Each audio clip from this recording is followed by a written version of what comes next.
Welcome to the Cultivology podcast, where we study the science of growth, the growth of small, niche, and large businesses, and how we scale. Hey guys, welcome back to Cultivology, where we're studying growth, the science of growth, how to grow, what to grow, who you want to be, all of the above. So today's episode is a little bit different. We're not focusing on maybe a certain characteristic or a certain aspect of business, but we're talking about something raw and real, something that is very near and dear to my heart, and something that I would like to share with fellow entrepreneurs, fellow people who want to get into business, people who are interested in stepping into a new life, a new way of life, all of those things. So today I want to talk about my journey from heroin addict 10 years ago to where I am now, which is with a successful farm, with my own land in Pennsylvania, beautiful place, and I'm super blessed and grateful for it. So yeah, just 10 years ago, I was a hopeless dope fiend. I was a heroin addict, intravenous heroin addict. I mean, I can't even believe it to say it at this point in my life. It seems like things have gone so far. It's been a complete 180.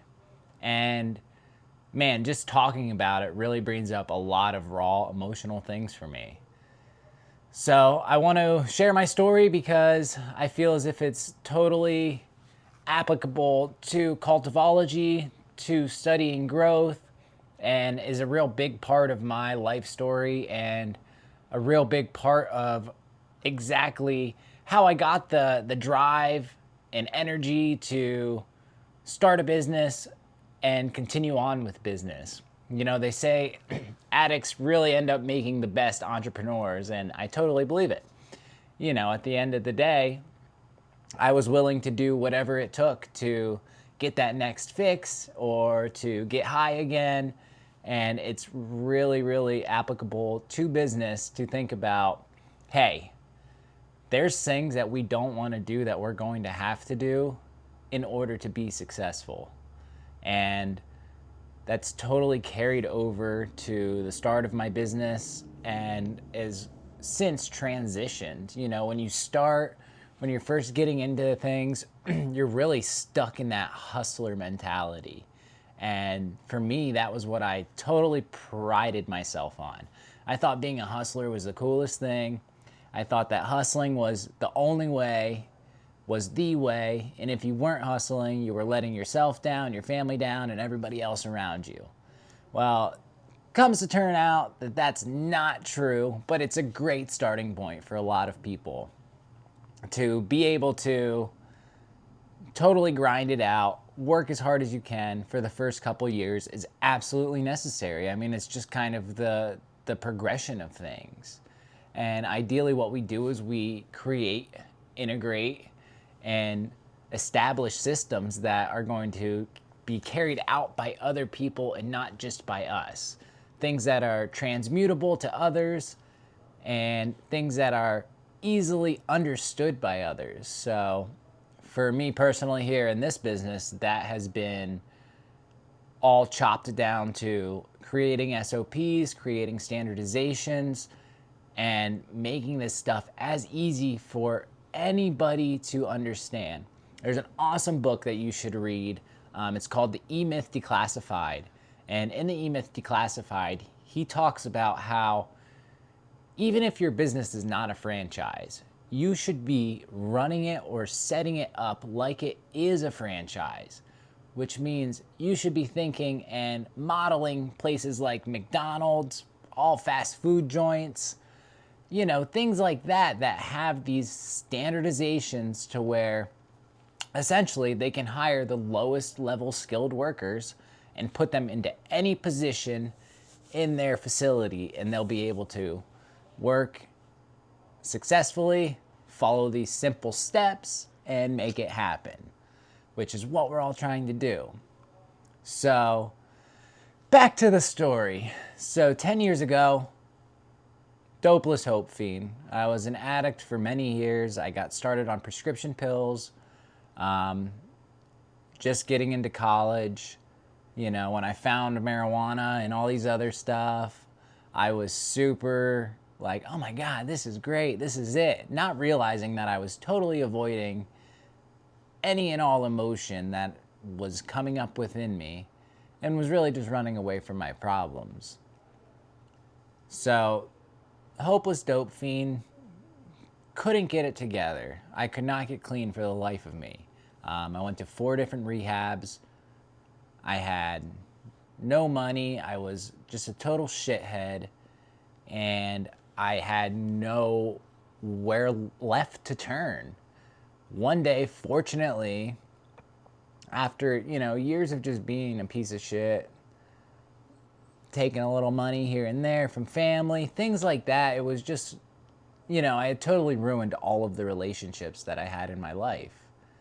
And it really taught me now, being in business, how not to move and how not to act.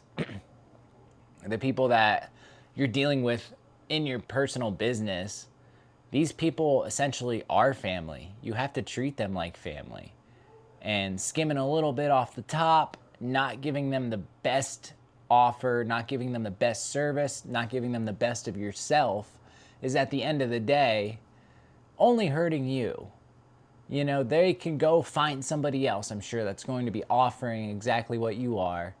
And maybe those people are going to be offering it in a way which is totally, in a sense, way better than what you have going on. So, I was not treating the people around me well. I was not treating my body well. And I was not treating my spirit well by any means. Which, the collision of all 3 of those things left me being broke, hopeless. I felt like the world was going to end any day, which, because it very well could have. I had overdosed multiple times.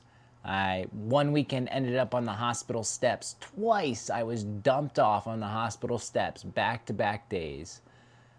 Robbed, all my money stolen, my phone stolen, everything. And this was like a normal occurrence for me. This was like, whoa, this is what's going on. And now looking back, it's like the way I was moving was instigating all of those things. I was moving in a way which was not in integrity, not of service, not adding value to others' lives. In fact, I was destroying other people's lives.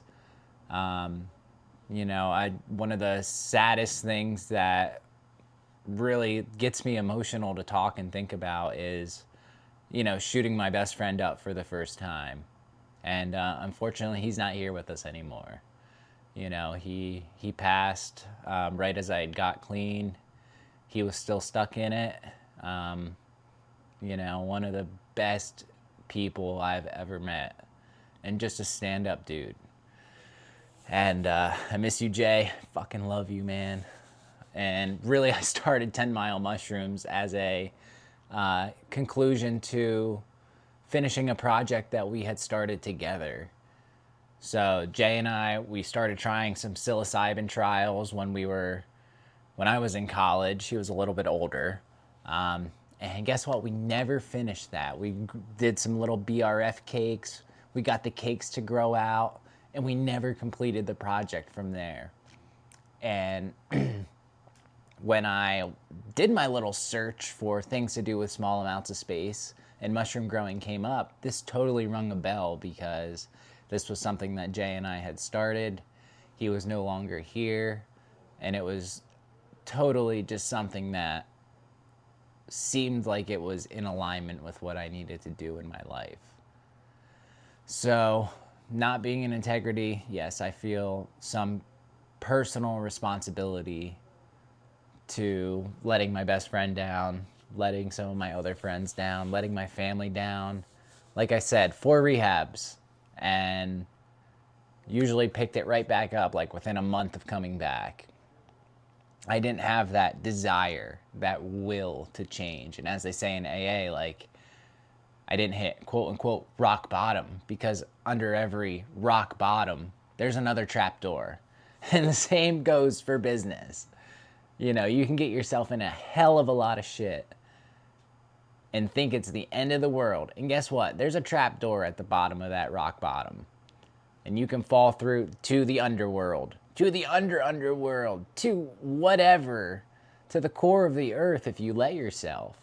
So really, at the end of the day, it's up to us. It's up to us as business owners, up to us as stand-up people, as leaders, to take the step, move forward a little bit, and stand in our own. And that is the hard thing to do. Standing in your own is always going to be the hard thing to do.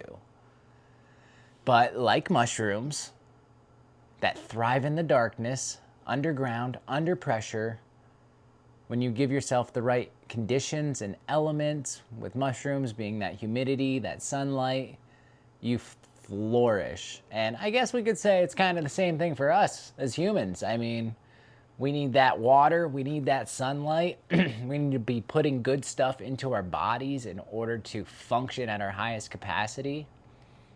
And that's something that for many years I didn't understand. I didn't understand the triad of mind, body, and spirit.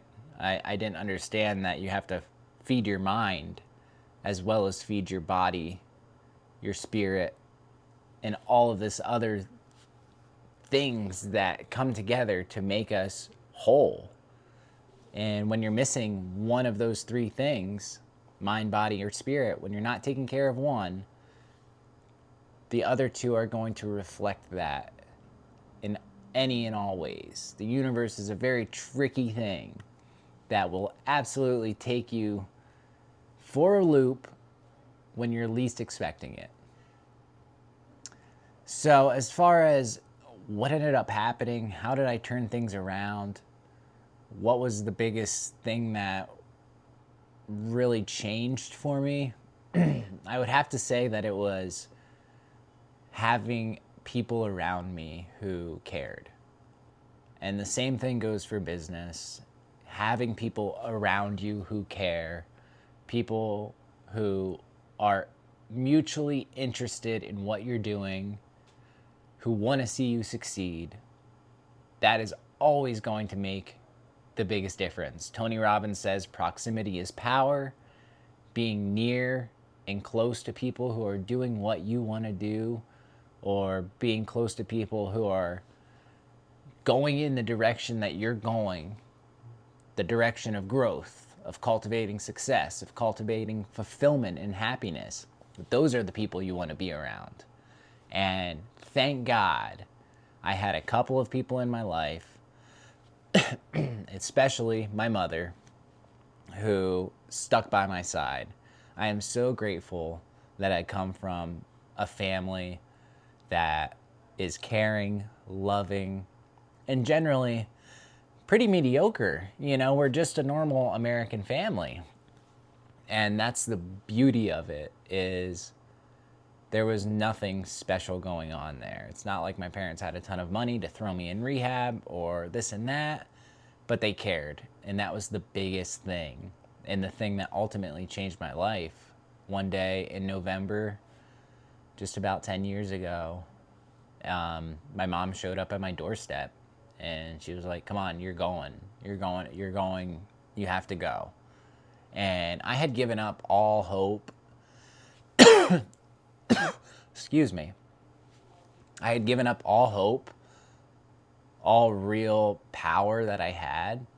And I was pretty much a ball of mush, let's say. I was dope sick constantly. I couldn't function as a normal human being. All of my money went to drugs, and I wasn't showing up for the people around me. So my mom shows up at my doorstep and she's like, hey, you're going today. And thank God that she just let me do my thing. Because, you know, as an addict, there's always this, the last one. The last one. You got to get high for one last time. I'd never gotten that. And I obviously lied to my mom and said, oh, I got to go do something. And she knowingly knew what I was going to do. And she let me go. And I went and I got a couple bags of heroin. And it's a crazy story. I went to get high in the Dollar General bathroom of all fucking places. Dollar General bathroom. And I was all paranoid. Things were happening. Somebody walked in. So I just ran. I just got my stuff and I ran outside.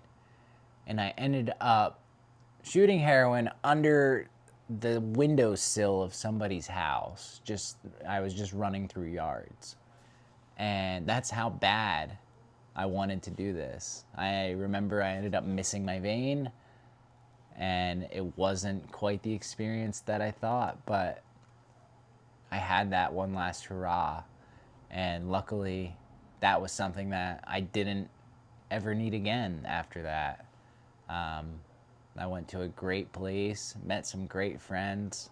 I moved away for well over a year and a half. I changed my environment. I changed the people I was around.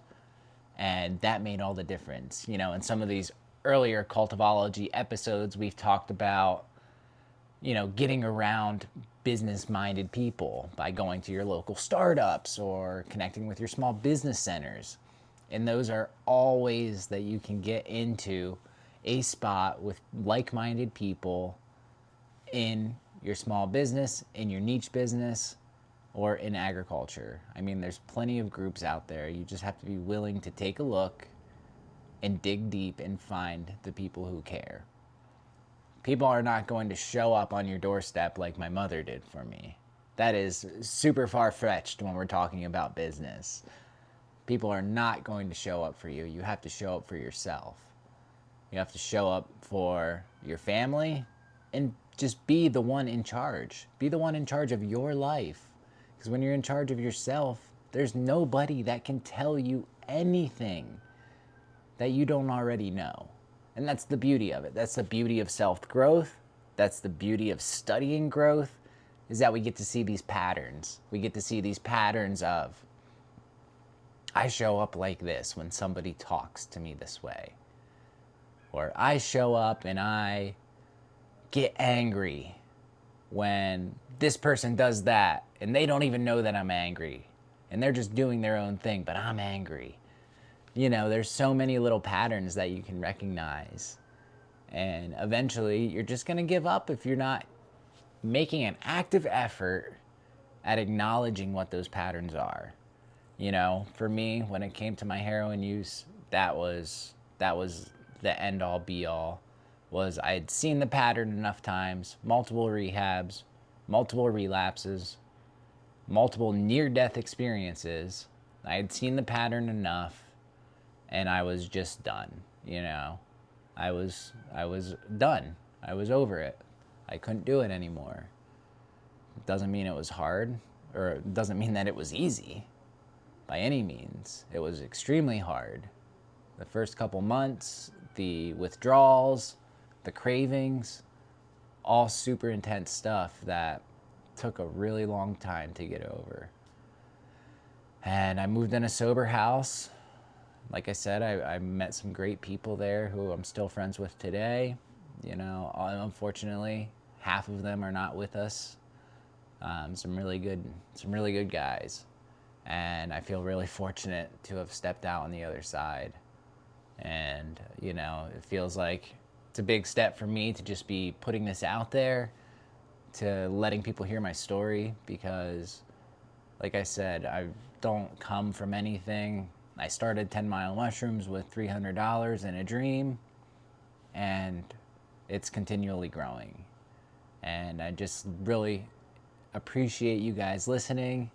I really appreciate all of the folks who believe in me, who believe in this mission to help other small farms, to help people grow in general, to help people take a deeper look at themselves. It really, really feels good to have people who are appreciating what we're doing. So if there's anything that you guys want to hear in particular, as far as specific avenues of growth, specific avenues of how I grew, how 10 Mile Mushrooms grew, things about mushroom cultivation, please feel free to reach out. Feel free to drop us a comment below. Shoot us a DM on Instagram, Grow Mush More. 10 Mile Mushrooms is our Facebook. Check it out. If you're in the mushroom cultivation world, we are having an awesome winter grow partnership program. We're giving farms discounted prices on wholesale substrate because we know how this time of year goes for a lot of people. And this is when people fall behind and when they give up on their dreams. Because I know for us, living here in Pennsylvania, there was only farmers markets for 6 to 9 months out of the year. And I wanted this to be my full-time gig. How do you do that when you have only a handful of restaurants to sell to? For us, it was going a different direction and becoming direct suppliers. But many of you are in places where you can get more wholesale clients. You can do indoor farmers markets and things like that. And we want to be there for those type of people. So if you're interested in anybody or know anybody who's interested in starting a farm, already has a farm, check out our FarmLaunch program. We're helping people get farms started. Super, super near and dear to my heart. We want to see people succeed, and we want to help people grow, because that's what cultivology is all about here. It's not just the study of it, but also the application and the execution. So check it out. Check out our locales online, and we will see you on the next one. Thanks for checking out cultivology, guys. Please, if you have anybody that may be interested in getting on the show, sitting down with me and talking about their personal growth, their business growth, scaling their business, anything like that, I'm super interested to talk with them. So shoot us a DM, send them our way. Have a great day. Get out there and fucking crush it. Peace.